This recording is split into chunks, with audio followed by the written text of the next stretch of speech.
Evangelho segundo o relato de Mateus, no capítulo 5.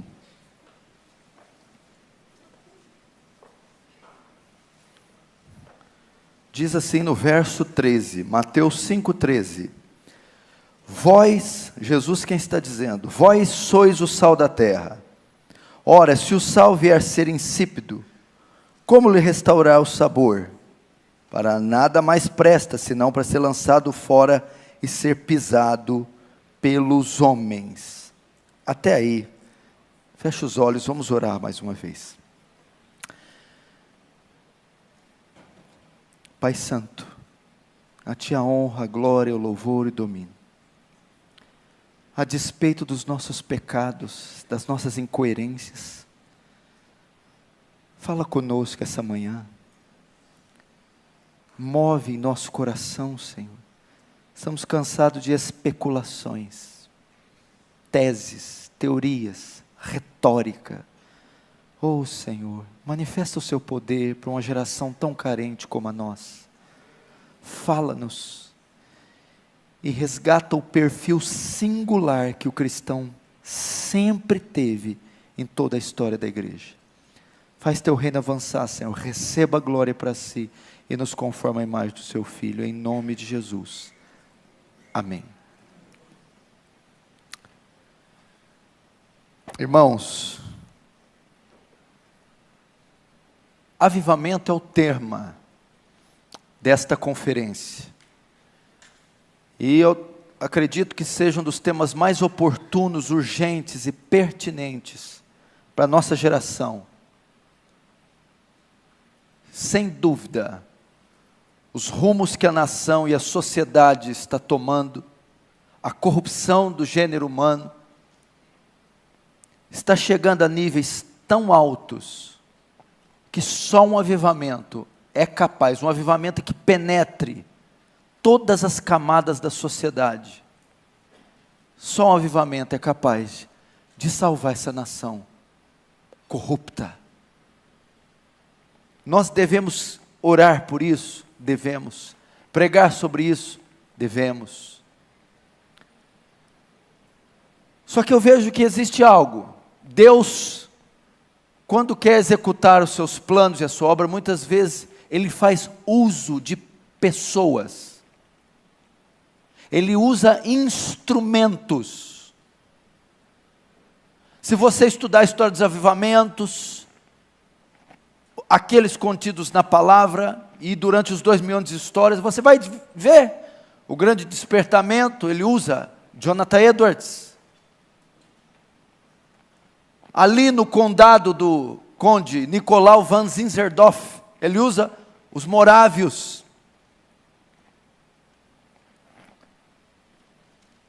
A Inglaterra sonolenta, morta, com as igrejas murchinhas, cultos sonolentos. Deus vai trazer um avivamento e usa John, Charles Wesley, George Whitefield. Ele usa pessoas. Ele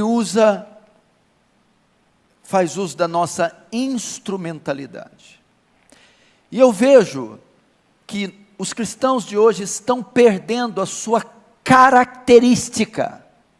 Precisamos de um avivamento que resgate a característica do crente, que dê a autenticidade do crente, que dê a singularidade do crente novamente. Cada dia que passa estamos mais parecidos com o mundo, não há distinção em nós, estamos nos moldando à sociedade, à cultura e à mente depravada e caída do homem. Um avivamento que resgate o perfil do verdadeiro crente, e é disso que vai tratar o meu sermão. Resgatar o perfil do verdadeiro crente, sua singularidade, um avivamento que resgate isso, e você vai ver no decorrer da mensagem o que eu estou querendo dizer. O texto que eu abri está contido no Sermão do Monte, é o maior sermão já pregado, maior sermão de todos os tempos, o Sermão do Monte, pregado pelo maior pregador que já existiu, o Senhor Jesus. No que consiste o Sermão do Monte? O reino de Deus havia chegado, Junto com o reino, seu rei havia chegado. Agora é a vez da constituição do reino, a lei do reino, o programa de governo com o reino. O Sermão do Monte é a constituição do reino de Deus, a lei do reino de Deus. Ele descreve o elevado padrão que o súdito do reino deve andar. Mateus capítulo 3, João Batista chama ao arrependimento as pessoas. Arrependei-vos, metanoia. O Sermão do Monte descreve o perfil daquele que passou por metanoia, aquele que se converteu, se regenerou, agora ele se integra no reino, se torna súdito do reino, e agora é dado a ele uma constituição para ele seguir. O Sermão do Monte nada mais é o elevado padrão em que o povo de Deus deve andar. E como ele inicia o sermão? Com as bem-aventuranças. São 8. Bem-aventurados os pobres de espírito, porque deles é o reino dos céus. Bem-aventurados os mansos, porque darão a terra. Bem-aventurados os que choram, porque serão consolados. Bem-aventurados os que têm fome e sede de justiça, porque serão fartos. Bem-aventurados os pacificadores, porque serão chamados filhos de Deus, e assim por diante. O que são as bem-aventuranças? As bem-aventuranças são características daqueles que passaram por metanoia. Passaram por metanoia, receberam essas características e agora estão ingressando no reino de Deus. As bem-aventuranças traçam o perfil do verdadeiro crente. O que são as bem-aventuranças? As características do verdadeiro salvo, convertido.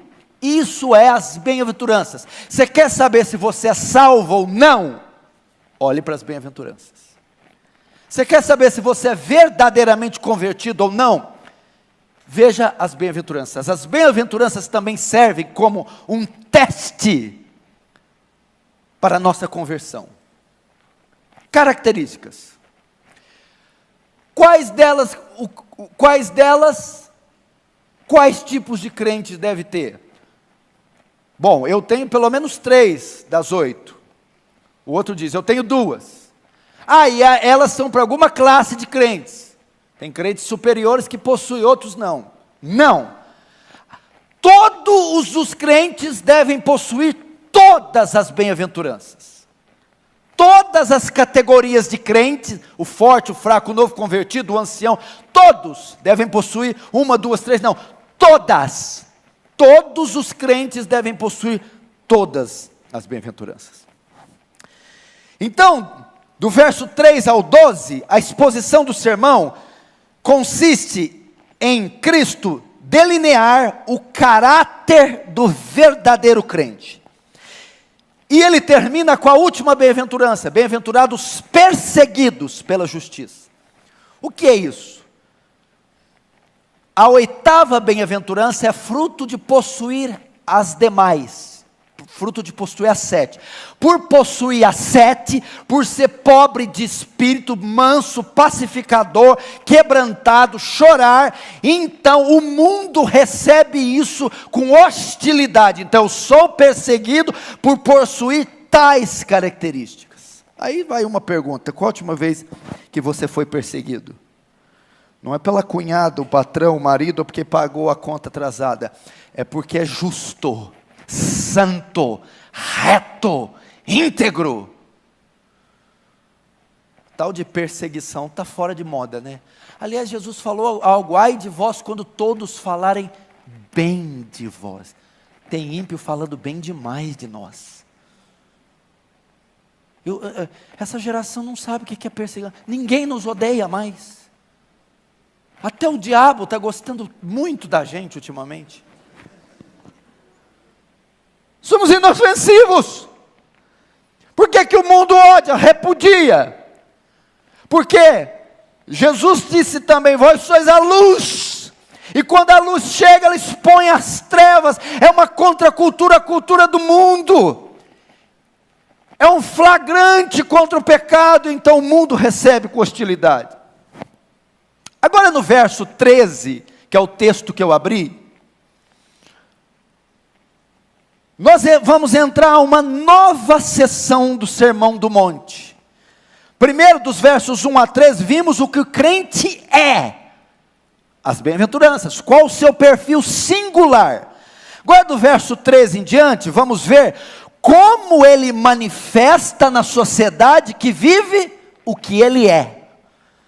Versos 1 a 13, o que o crente é, suas características. Verso 13 em diante, como ele manifesta o que ele é na sociedade que ele vive. Qual é a função do crente na sociedade que ele vive? E é isso que eu quero falar, é nisso que consiste o meu sermão. Jesus continua o seu discurso dizendo: vós sois o sal da terra. Ele nos compara ao sal, esse elemento, esse condimento, esse tempero. Vós sois o sal da terra. Daqui nós podemos tirar 3 princípios, e nisso vai consistir todo o meu sermão. Quando Jesus diz, vós sois o sal da terra, nós aprendemos aqui, primeiro, qual é o estado do mundo, a condição do mundo. Segundo, o que são os cristãos. E terceiro, qual é a função dos cristãos. Então vou dividir em 3 partes, qual é o estado do mundo, o que são os cristãos e qual é a função dos cristãos. Primeiro, qual é o estado do mundo? Ao citar aqui, Jesus, ao citar aqui que somos sal do mundo, ele faz menção do mundo. O sal era uma propriedade usada para evitar a corrupção do alimento. Se ele compara o alimento, o mundo ao alimento, ele está revelando algo sobre o mundo, que o mundo está como um alimento fora do refrigerador, em decomposição, putrefação, apodrecimento. Ao citar aqui, Jesus revela a condição do mundo. A condição do mundo sem Cristo é de corrupção total. Você precisa estar consciente, esse mundo não é uma colônia de férias. Esse mundo, meu irmão, não é a nossa morada. Esse mundo não é o país das maravilhas. Esse mundo está em flagrante declínio. Esse mundo está perdido. A.W. Tozer escreveu um livro com o título, Este Mundo, Lugar de Lazer ou Campo de Batalha? Corrupção total. Só você vê, em 2011 nós tivemos a maior taxa de divórcio. 400 mil divórcios registrados em cartório. 500 mil de divórcios em um só ano. Você está vendo agora o STF sendo julgado se vai criminalizar a homofobia. E se isso acontecer nos seus desdobramentos disso, talvez em um púlpito, ao pronunciar algo desse caráter, você pode ser processado, preso e sair algemado de um culto.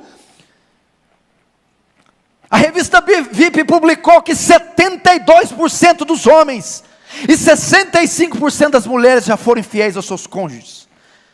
Adultério, roubos, crimes. O Brasil assumiu o primeiro lugar no ranking dos homicídios. 62 mil homicídios em um ano, é o país mais violento no tocante a homicídios. Esse mundo está perdido, gente. Jesus revela a condição do mundo, e tem gente que goza desse mundo, desfruta desse mundo. Hebreus diz que não temos aqui morada permanente, mas esperamos uma futura. Gênesis 6,5 retrata isso com uma profundidade, e viu o Senhor que a maldade do homem se multiplicara sobre a terra, e que toda a imaginação dos pensamentos do seu coração era só má continuamente. Não dá para entender o que ele quer dizer aqui com a geração antediluviana. Sodoma e Gomorra foram consumidos por fogo. 1 João 15:19, João diz, sabemos que somos de Deus e que todo mundo está no maligno. Romanos 1:28-31 descreve a natureza do homem e como eles não se importaram ter conhecimento de Deus. Assim Deus os entregou um sentimento perverso para fazerem coisas que não convêm, estando cheios de toda iniquidade, fornicação, malícia, avareza, maldade, cheios de inveja, homicídio, contenda, engano, malignidade, sendo murmuradores, detratores, aborrecedores de Deus, injuradores, soberbos, presunçosos, inventores de males, desobedientes a pais e mães, nécios, infiéis nos contratos, sem afeição natural, irreconciliáveis, sem misericórdia. Essa é a condição do mundo. Eu já vi grandes homens de Deus, quando vão pregar sobre evangelismo e missão, quando vão falar, levar a igreja a missões, evangelismo, eles pregam duas coisas primeiro sobre o inferno, segundo sobre a depravação humana. Se eu pedir para o pastor Erival ligar para ele, pastor Erival, o meu filho espirrou 2 vezes, vem aqui me ajudar, qual a disposição dele para vir me ajudar? Como ele vai se posicionar? Ah, tá, Paulo, espirrou? Benção, né? A gente espirra, né? Tá bom, vou aí, depois de 2 horas ele aparece com aspirina. Se eu falar para ele assim, pastor Erival, meu filho foi subir na prateleira às 11 da noite, nós já estávamos dormindo, e ele foi pegar um brinquedo lá, e ele viu uma garrafa de álcool, estava com a tampa já com 50% aberta. Ele resolveu brincar com aquilo. E também do lado estava a caixa de fósforos. E ele acendeu. Sem que ele percebesse, ele esbarrou no vidro e caiu sobre o corpo dele. Ele começou a queimar. Eu acho que é queimadura de 3º e 4º grau. E o menino tem 5 anos de idade. A hora que eu acabar de desligar o telefone, o Arival está lá na porta da minha casa. A disposição dele para me ajudar vai ser outra, porque eu não tratei a ferida da filha de Sião superficialmente. Eu mostrei a gravidade, a profundidade do que ocorreu com meu filho. Ele está com queimadura sobre todo o corpo, respirando com dificuldade. A mesma coisa, irmão, como nós vamos fazer missões evangelísticas, nos empenhar em salvar esse mundo, se não soubermos que ele está em fase terminal. Todos pecaram e destituídos da glória de Deus estão com a venda nos olhos, caminhando aos montões, ao inferno eterno, de chamas eternas. Não é uma opção fazer ou não. Jesus está dizendo aqui, está em estado de decomposição, de degradação, de execração, de declínio moral, de condenação, e a ira de Deus está sobre eles. Quando você pregar para alguém, lembre de 2 coisas. Ele está afastado da glória de Deus, é inimigo de Deus. Segundo, é o inferno eterno que o aguarda. Primeiro, Jesus, ao citar vós sois o sal da terra, mostra qual é o estado do mundo: perdido, corrupto. Agora ele diz também, ele demonstra com essa afirmação o que são os cristãos, o que nós somos. Primeira condição do mundo, perdidas. Segundo, quem são os cristãos? Vós sois o sal da terra. Vós sois o sal da terra. O que ele significa? O que ele quer dizer com isso? Primeiro, o original grego quer dizer assim: vós sois, e só vós sois, e ninguém além de vós sois o sal da terra. Vós e somente vós, e ninguém além de vós é o sal da terra. Vocês exclusivamente são o sal da terra. O que isso ensina?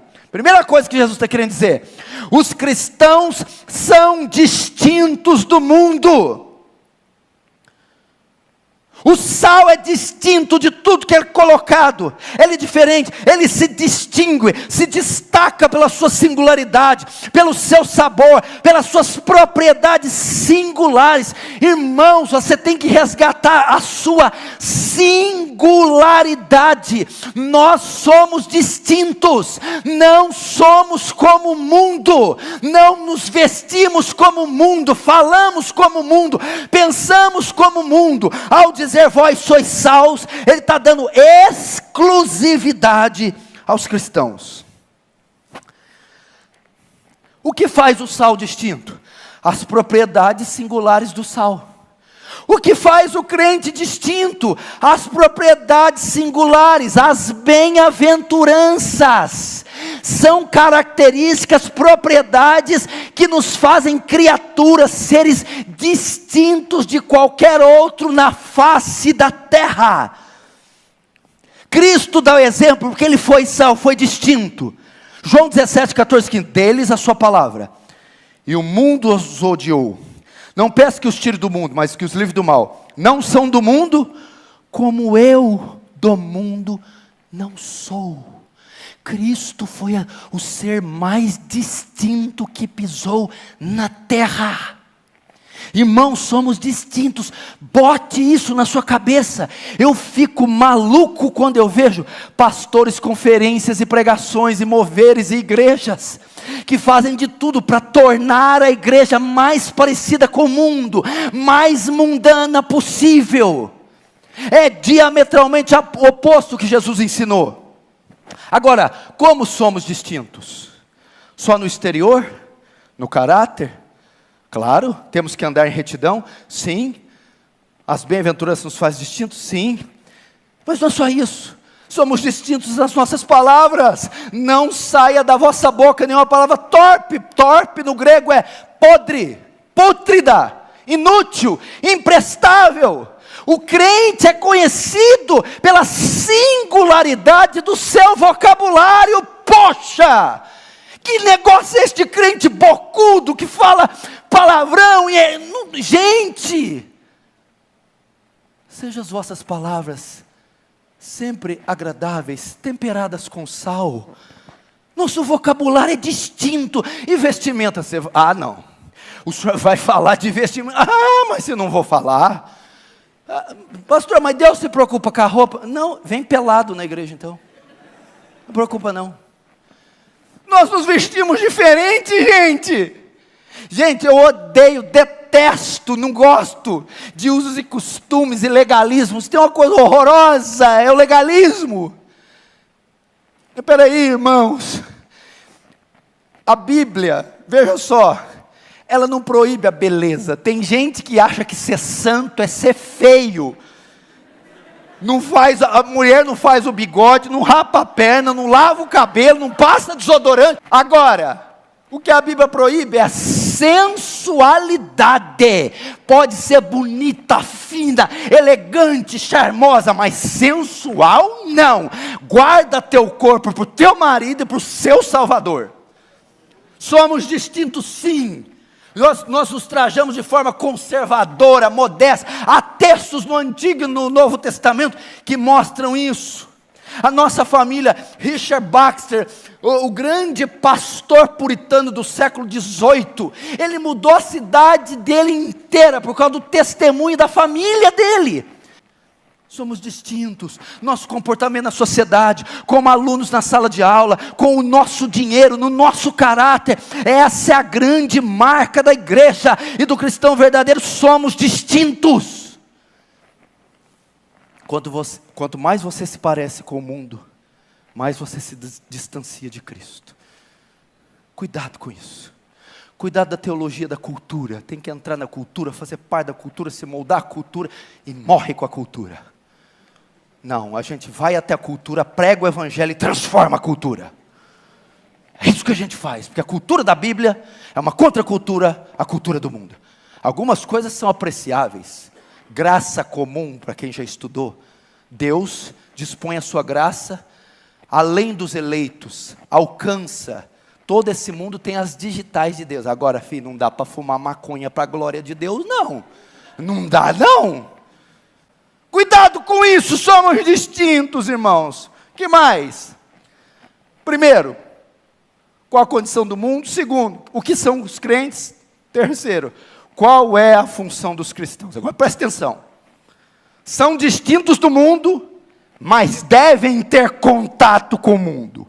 Apesar de sermos distintos do mundo, de não sermos do mundo, não podemos ficar isolados do mundo. Esse foi o grande erro do monasticismo dos primeiros séculos da igreja e também do pós-reforma. Eles entendiam que santificação era isolacionismo, asceta, essênio.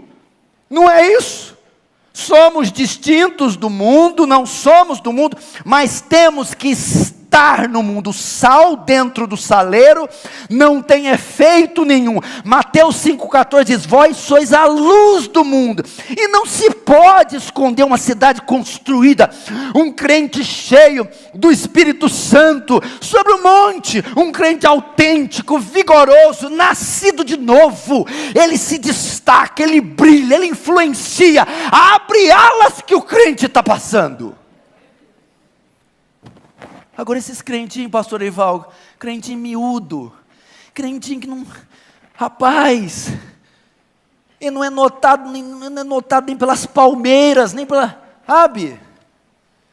Não, irmão, Jesus compara-nos a cidade edificada, tochas acesas, luzeiros, em uma geração corrupta e perversa, astros que brilham. João 17,15 diz isso, crente. Não peço que os tire do mundo, opa, vamos ter que ficar aqui, mas que os livre do mal. Não vão sair daqui, vão estar nas grandes capitais, nas grandes metrópoles, nos valados, nas favelas, não sairão, mas os peço que livre-os do mal, da corrupção. Não são do mundo, como eu também do mundo não sou. Santifica-os na tua verdade, a tua palavra é verdade. Assim como tu me enviaste no mundo, também eu os enviei ao mundo. Opa, o que Jesus está dizendo? Não os tire do mundo, mas envie-os. Sal fora do saleiro. Não são do mundo, mas devem estar no mundo. Agora, para quê? Qual a finalidade desse contato com o mundo? Agora você vai saber. Por quê? Eu já pensei isso alguns anos na vida. Por que a gente não converte hoje e amanhã vai para o céu? Por que tem que ficar aqui esse tanto de tempo? Por que tem que sofrer pecado esse tanto? Ver gente morrendo, ver família desviando. Por que tem que sofrer desse jeito? Converte hoje, vai para o céu amanhã, ou vai imediatamente. Não. Alguns aqui já se converteram há 10 anos, estão 10 anos no mundo. Há 20, 30. Sabe por quê? Deus não nos tira daqui. Qual a finalidade desse contato com o mundo? Deus nos transforma, nos escreve em nós aquelas características singulares, nos coloca suas propriedades, nos torna sal, para que nós agora, com a nossa nova natureza, beneficiemos o mundo em que vivemos. Para que agora influenciemos o mundo. Qual a finalidade desse contato? Qual é a função do sal? Duas. O sal, primeiro, dá sabor. Segundo, preserva da corrupção os alimentos. Essa é a nossa finalidade: dar sabor, significado, direção, sentido para esse mundo e restringir esse mundo da corrupção. Primeiro, dar sabor aos alimentos. Deus deixou os crentes aqui na terra para trazer sentido da vida. Irmãos, irmão, o que é a vida do irmão? A pior coisa do mundo é ser um ímpio. O ímpio não sabe de onde veio, não sabe quem é, não sabe para onde vai, não tem sentido a vida dele. Vê as casas de esoterismos, de jogos, motéis, meu irmão, se eu souber o índice de suicídio, a mídia não divulga. Eu tenho uma irmã que trabalha num velório e uma outra que tem acesso aos documentos das organizações de saúde. O número de gente que está suicidando entre 15 e 20 anos é um absurdo. Por que você acha que a pessoa suicida? Vou te falar qual que é a principal causa. Não vê mais sentido na vida. Não tem mais significado de viver. Tira a vida, não tem mais propósito, a minha vida terminou. E somos nós estamos aqui para dar sentidos. A vida deles são insípidas. Por isso a overdose, entretenimento, jogo, não há sentido. Nós vimos o estado e a condição do mundo vazio, pútrido, mas estamos aqui para influenciá-lo positivamente, para mostrar a eles, levar eles à paz que excede toda a compreensão, para dizer que há uma razão de estar aqui, uma finalidade. Sim, vocês têm identidade, mostrar de onde veio, quem são, para onde irão. Nós devemos influenciar, e como fazemos? Com o nosso testemunho, irmão, com a pregação do Evangelho, com o amor de Cristo em nós, mostrando, meu irmão, que há um mundo além desse. Essa é a nossa função, é a grande função dos crentes, influenciar, e você pode fazer isso. O que mais que eu aprendo aqui? Por que Deus não nos tira do mundo? Para influenciá-lo. Segunda coisa que eu aprendo aqui: sal não recebe sabor, dá sabor. Quando você joga sal no alface, o sal fica com gosto de alface ou o alface fica salgado? Sal não recebe sabor, sal dá sabor. Crente não é influenciado, crente influencia. Não é Platão, Aristóteles, Sócrates, Freud, Descartes, não são esses. A mídia, a ciência secular, o evolucionismo mundano, quem dita a nossa condição, quem mostra a nós a verdade, somos nós que os influenciamos. Que negócio é esse da moda caída, homossexual, influenciar a vestimenta dos homens? Que negócio da psicologia que muitos dos postulados são diametralmente opostos com a Bíblia, mostrar como devemos educar nossos filhos, tratar nossos cônjuges? Que negócio é esse da malhação, moldar o estilo da nossa juventude? A amiga ímpia, o Facebook, as mídias sociais, não. Crente verdadeiro não é influenciado, influencia, impõe, dita, conduz, aponta. Se fôssemos crentes de verdade, poxa. Não recebe sabor. Agora o tal do crente, pode fazer um sermão desse: crente Maria vai com as outras. É o crente Judas, é o crente Pedro, aí vai. O crente modinha. Meu Deus, meu irmão, eu sou de uma época, apesar de não ser muito velho, que homem apagava charuto na língua, meu chapa. Por favor, meu querido. Que mais? Dá sabor, influencia, não é influenciado. Terceira, escuta essa: uma pequena quantidade exerce forte influência. As irmãs que cozinham, quando você cozinha 1 quilo de feijão, a senhora bota 1 quilo de sal? Ninguém bota 1 quilo de sal. Ok? Escuta, vamos lá. Para 1 quilo de feijão, mais ou menos 2 colheres de sopa de sal, dependendo do...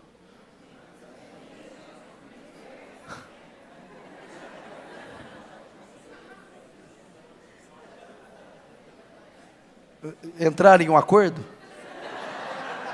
Eu não gosto de feijão salgado. Quanto que é?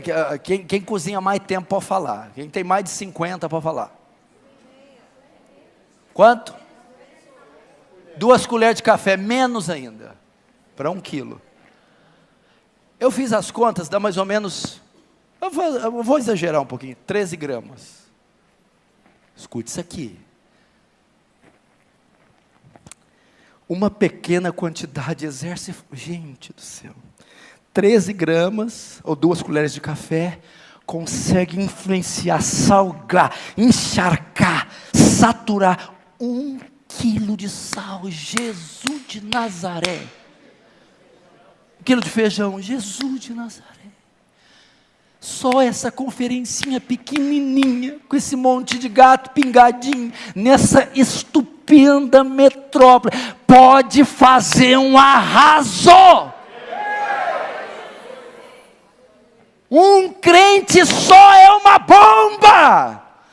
Uma bomba, você quer ver?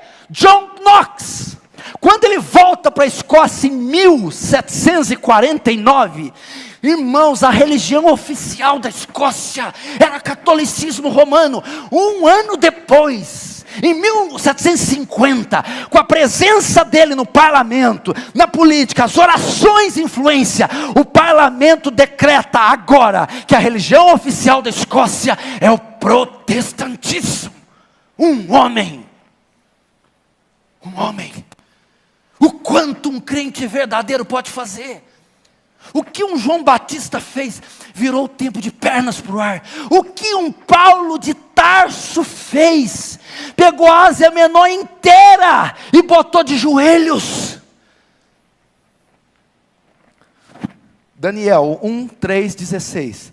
E disse o rei a Aspenaz, chefe dos eunucos, que trouxesse algum dos filhos de Israel da linhagem real e dos príncipes, jovens que não houvessem defeito algum. E o rei lhe determinou a porção diária de iguaria dos reis. Agora lá, entre eles se achava um dos filhos de Judá, Daniel, Hananias, Misael e Azarias. Daniel propôs no seu coração não comer. Agora vamos lá. O que aconteceu aqui? Daniel tinha aqui entre 12 e 16 anos. Tinha acabado de ser extraditado para a Babilônia.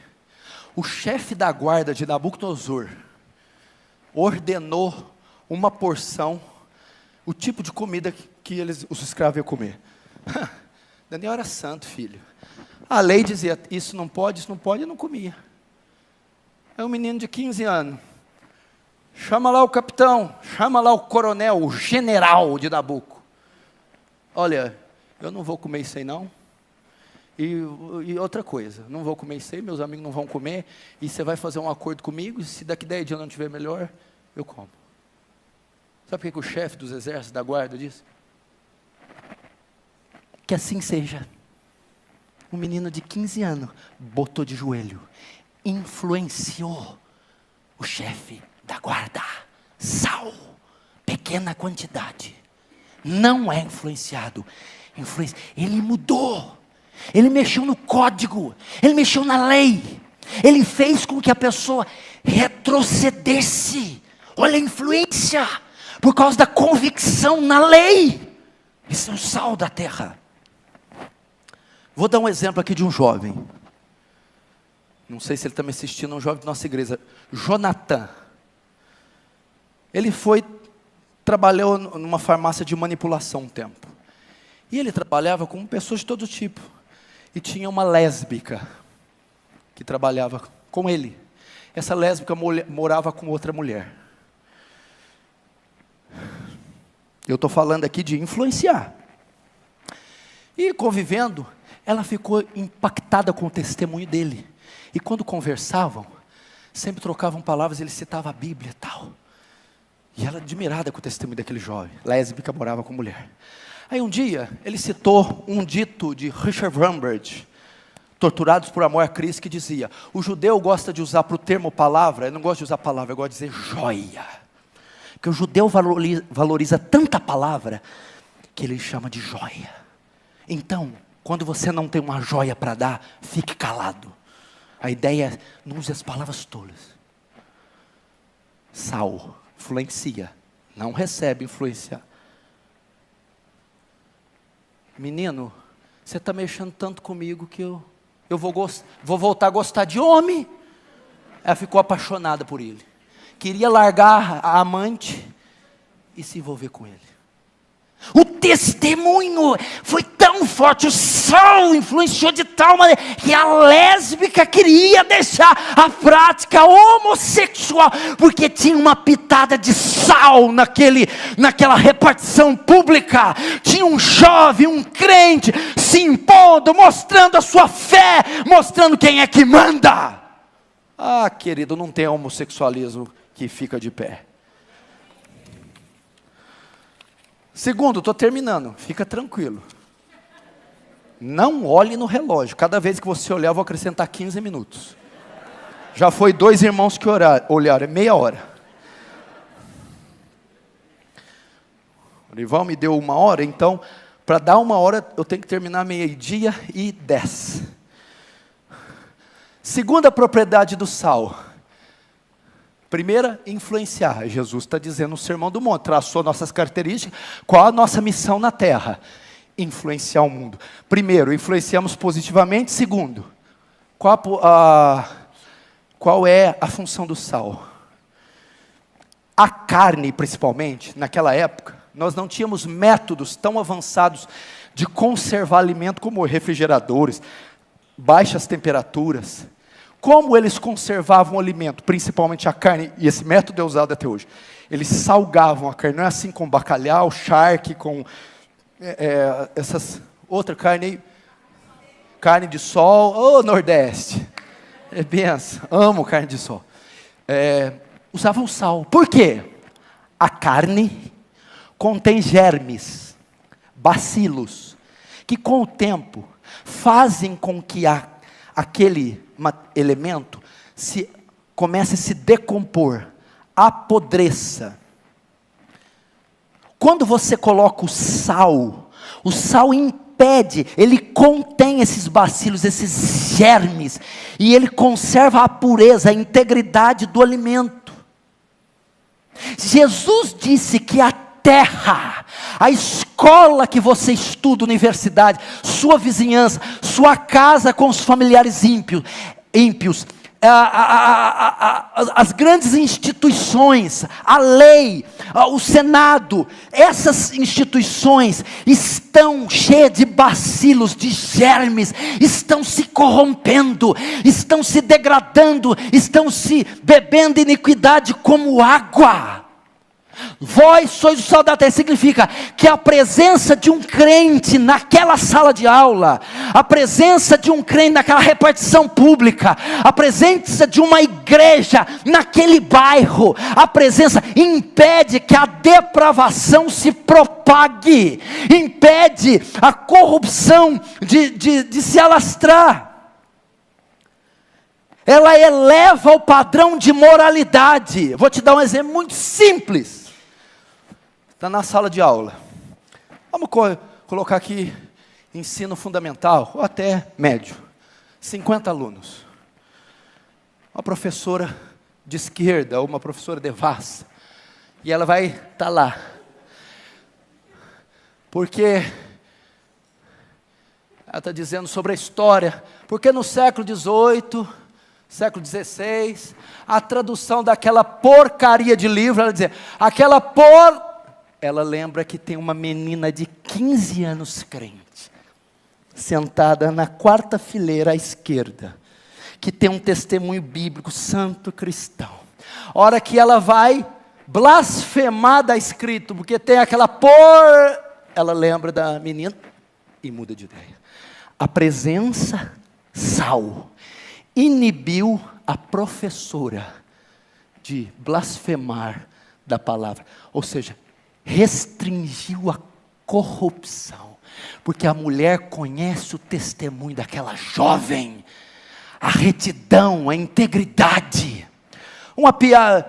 Jovens contando piadas imorais no recreio, papai, com conotação sexual.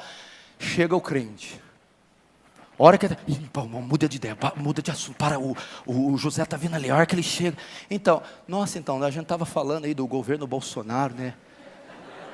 Eles ficam inibidos de falar palavrão, inibidos de serem devassos, porque sal chegou, bacilos serão contidos, a presença cristã está ali, não é assim com as votações, aí PLC 122, etc e tal, corrupção, leis anti-Deus, anti-família, aí vem a igreja e vota contra, e protesta, e sai às ruas, e ora e jejua, então essas leis, vão para a gaveta, a corrupção não avança.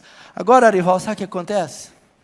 Segura, está contando a piada, o pau está comendo, aí o crente chega lá, e lá vem o José, agora que o trem vai ficar bom, vai José, vamos aí José, qual que vai?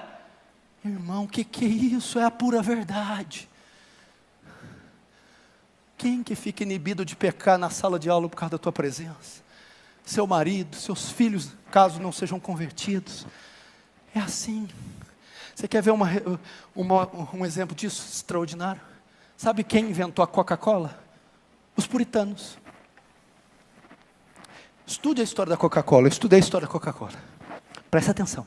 A fórmula original da Coca-Cola continha álcool. Álcool. E o inventor dela era da Nova Inglaterra, Estados Unidos. O puritanismo nessa época estava tão forte, tão influenciando tanto a Nova Inglaterra, que eles não permitiam a embriaguez, o uso desenfreado de álcool, tal. Aí, a hora que o criador está lá, eu inventei, agora essa praga de puritano não vai deixar vender, eu vou tirar o álcool. Aí nasce o xarope gaseificado de cola, Coca-Cola, porque a presença de puritano falou, aqui não, aqui não.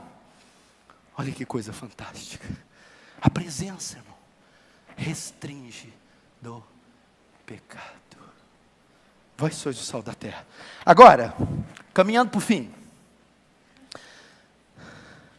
É com você assim, amém? Amém. Agora, como que a gente faz isso, Arival? Como é que eu faço isso? Como é que eu sou sal e luz? Viva. Seja. Ande. Fale. Compre. Venda. Só seja. Testemunhe do que você é, só isso, dê a sua opinião, cristã, passe, onde passa salgue, testemunho, palavras, influência, caráter, salve. Agora é onde que eu quero chegar, e eu termino, o texto não acaba aí. Nós vimos que Jesus começa o Sermão do Monte, traça o perfil do verdadeiro crente, as suas características. Essas características fazem dele um ser singular, e Jesus os compara ao sal. Sal, o que é isso? Primeiro o que eu sou, agora como eu uso o que eu sou no mundo que vivo. Influencio e evito da corrupção. Jesus termina o texto assim, ora, se o sal vier a ser insípido, para nada mais presta, a não ser para ser pisado pelos homens. Avivamento, pastor Erival. O pastor Erival vai concordar com o gênero, número e grau. Com absoluta certeza você ouviu esse sermão agora. E falou, Senhor, tem algo de errado comigo. Eu gasto de 3 a 4 horas na internet todo dia. Eu não tenho uma vida de oração profunda. Aliás, eu nem sei se eu sei orar. Até hoje eu não entendi o livro de Obadias. Nunca consegui passar além do Novo Testamento. Quando eu vou testemunhar, eu sou tão tímido, tão fraco. Acabo nem desistindo no meio do caminho. Pastor, que vergonha. Que vergonha eu tenho sido na sala de aula. O Senhor colocou num nível tão bonito,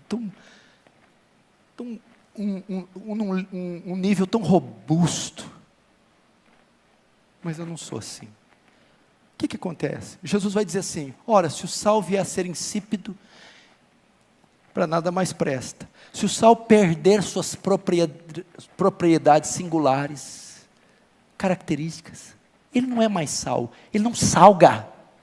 O que acontece aqui? Presta atenção. Para a preparação, o refinamento, o acúmulo do sal, acontecia que o armazenamento do sal, às vezes o sal ficava exposto ao sol, à chuva, ao vento, e ele se misturava às vezes com areia e terra. Aquelas impurezas e o sal exposto ao tempo fazia com que ele fosse perdendo a sua salinidade, porque impurezas iam se misturando, de forma que ele se tornava insosso. E você colocava 2 colheres de café no feijão, não salgava. 2 de chá, não salgava. 1 xícara, não salgava. 1 copo. Por quê? Aquele sal perdeu suas propriedades. Irmão, nós precisamos orar, pastor Ivar, para um avivamento, onde fogo do céu desça e torne a trazer à igreja a sua salinidade, as suas propriedades singulares. Que Deus levante aqui novos John Knox, novos Hudson Taylors, novos Luteros que dizia: não revogo até que prove nas Escrituras, e contra a minha consciência não revogo. Meu Deus do céu! Talvez as impurezas do mundo, das mídias sociais, dos relacionamentos torpes, das amizades ímpias, das programações, tenham tirado de você sua singularidade, sua salinidade. Você, oxalá eu fosse um Daniel, oxalá eu fosse um Jeremias, um Saulo, oxalá eu fosse um Martinho Lutero.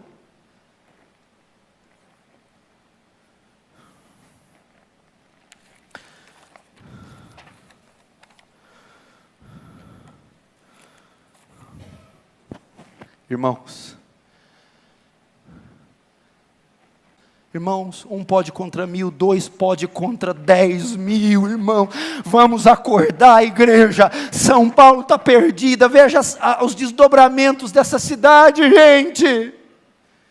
Gente, eu não estou falando de 10, de 100, de 1000, de 1 milhão. Um crente cheio, um crente santo, convicto, pode causar uma ruaça nessa cidade. Se você diz: eu não tenho, não me identifiquei, então você vai orar: Senhor, eu quero um avivamento que resgate o meu perfil, minha singularidade, que me dê salinidade. Eu quero ser uma mulher influente, poderosa, convicta, um jovem, um ousado, valente, uma pessoa que não se dobre para esse sistema por nada. Antes de você fechar o vídeo, eu tenho um recado muito importante para você. Talvez você assista os vídeos do canal há muitos anos e ainda não é inscrito. Então, eu te convido agora mesmo a se inscrever. Basta você clicar no botão vermelho aqui embaixo do vídeo e inscreva-se. E para você receber novas notificações de novos vídeos do canal, acione o sininho que está à direita deste botão. E se você gostou desse vídeo, clique em gostei e ajude o canal Defesa do Evangelho a alcançar mais pessoas, para que possam ouvir o verdadeiro Evangelho. Deus abençoe você e um forte abraço.